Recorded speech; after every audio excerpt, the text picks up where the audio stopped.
السلام عليكم ورحمة الله. ميزة مخفية في الهاتف ديالك إلا فعلتيها كيخفف عندك الويفي. شو الإعدادات ديالنا؟ كليكيو عليها،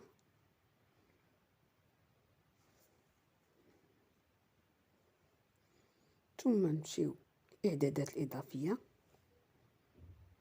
ونفعلو خيارات المطور. كليكيو عليها وننزلو لتحت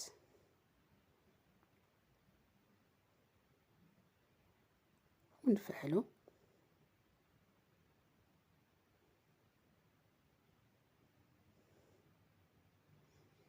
تشغيل توسيع تغطية الويفي، نفعلوها ونفعلو كذلك تشغيل سجلات الويفي.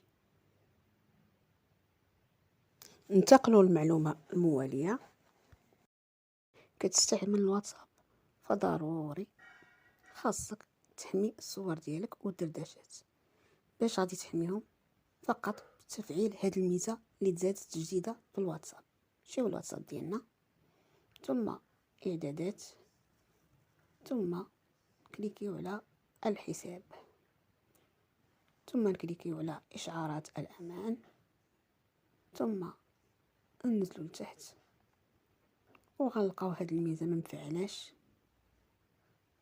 وغادي نفعلوها،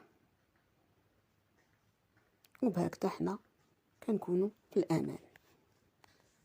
بارطاجيو هاد المعلومه، الدال على الخير كفاعله.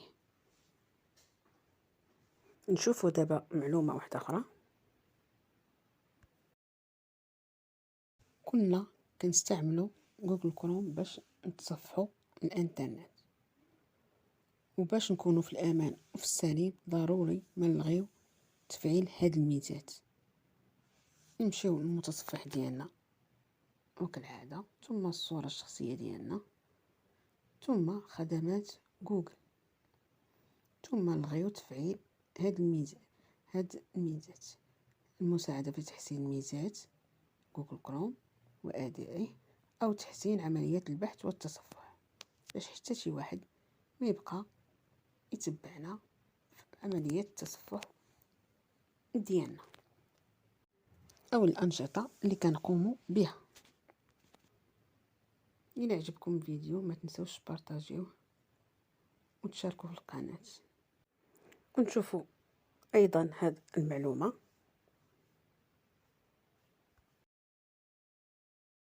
استعمالات رهيبة ويومية من جوجل. نمشيو لجوجل، كليكيو عليه، ثم كليكيو على الكاميرا كيبان لكم السهم، ثم نسكانيو اي حاجه بغينا نترجموها. كما كتبان لكم هنا الترجمه في الاسفل، كليكيو عليها، مجرد ما نكليكيو عليها كترجم لينا اي حاجه، اي لغه اجنبيه الى اللغه اللي كنبغيوها نترجمو بها. ونفس الشيء نديروه مع مثلا الواجبات المنزليه ديال الاطفال ديالنا. اي واجب صعب عليهم ما عليهم الا يسكانيو ويلقاو الحلول. وكذلك التسوق، اي منتج بغيتي تعرف الثمن ديالو ما عليك غير تسكانيه وانت تعرف الثمن ديالو في البلاصه. ونشوفوا المعلومه المواليه. ميزات مخفيه في هواتف الشاومي، نشوفوها جميع. ننزلوا شريط التحكم من الاعلى، ثم نكليكيو على القلم اللي على اليمين، ثم نكليكيو على المزيد من عناصر التحكم، ونكليكيو على وضع التركيز. نديروا اضافه لهذا العنصر ديال التحكم، ثم نكليكيو عليه ونرجعوا.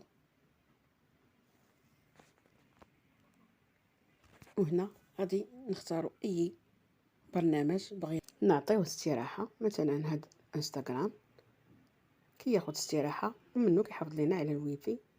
وضروري نديروا تفعيل باش يتفعل لنا وضع الاستراحه المؤقت مع ايقاف جميع اشعارات البرنامج.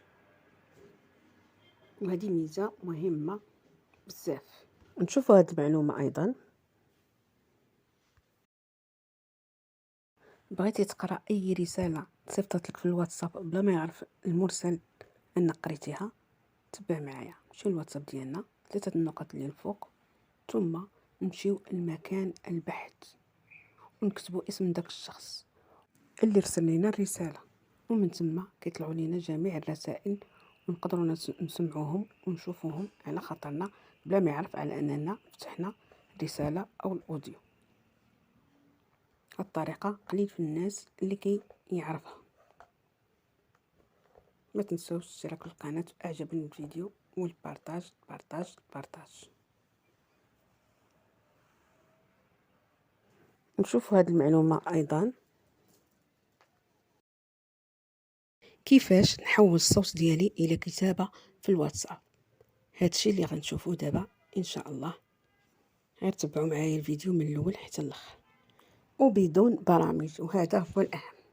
نمشيو للواتساب ديالنا، كليكيو عليه، ثم نمشيو لاي محادثه ونكليكيو في مكان المحادثه. مكان المحادثه كاين الميكروفون، هذاك الميكروفون اللي لتحت هو اللي غنضغطوا عليه ضغطه مطوله.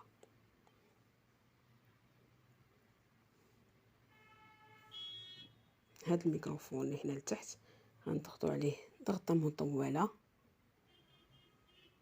ونقولوا اللي بغينا نقوله وهو كيكتب لينا. مثلا السلام عليكم ورحمه الله، اهلا وسهلا بكم في قناه ندى سعد. وكذلك هذه المعلومه مهمه، كيفاش نعرف الرقم السري ديال الشبكه اللي انا متصله بها او اي شبكه متاحه. نمشي للشبكه ديالنا، نكليكي عليها، ثم نبحث على المربع السري او الكيو ار وناخذ ليه سكرين شوت. من ثم نمشي لجوجل كروم ونجي بلاصه الكاميرا نكليكي عليها ونبحث على الرمز المربع، وهنا لتحت كنكليكي على بحث وكيعطوني اسم الشبكه وكلمات المرور وكل شيء في الحين. يعني ما كنلقاش حتى شي مشكل، بكل سهوله تقدر تعرف كلمات المرور لاي شبكه متاحه، كمثال الفنادق، المقاهي والمستشفيات. ونشوفوا كذلك هذه المعلومه،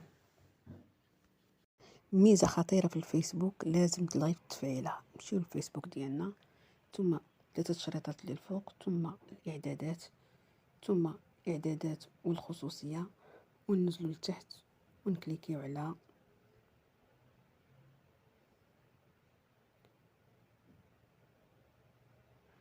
النشاط خارج الفيسبوك. كليكيو عليها، ننزلوا لتحت كذلك ونديروا الغاء ربط النشاطات المستقبليه.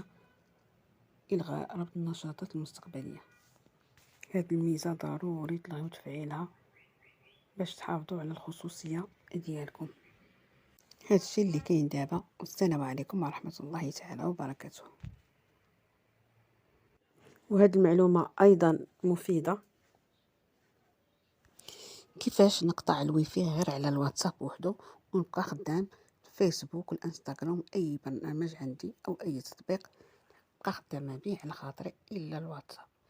اجي نشوف، كليكيو ضغطه مطوله على تطبيق الواتساب، ثم ننزلوا لتحت ونكليكيو على تقييد استخدام البيانات. هنا كنحيدو الويفي وبيانات الهاتف، نديرو لها موافق، وهكا كنكونو وقفنا الويفي على الواتساب. ودابا نشوفوا اخر معلومه في هذا الفيديو. باعلى جوده الا بغيتي تصيفط اي صوره على الواتساب، فقط تصيفطها على شكل ملف. نمشيو نصيفطوا شي صوره لاي شخص، نمشيو لهاد الشريط اللي لتحت فين كاينه المراسله، نكليكيو على هاد الرمز اللي حدا الكاميرا، وكتجينا هاد الصفحه اللي فيها مستند، كليكيو عليه، ثم نكليكيو على تصفح مستندات اخرى. هاد الشريطات اللي كاينين هنا، وهنا غنختاروا الشريط الاعلى الصور، هنا باش يوضحوا لنا الصور كاملين، وكنختاروا اي صوره بغيناها ونكليكيو عليها ضغطه مطوله، وديك الساعه كنديروا ليها ارسال وكنصيفطوها لاي شخص بغينا، وكترسل على شكل ملف. ملي كتفتحها كتجيب هاد الجوده كما شفتوا.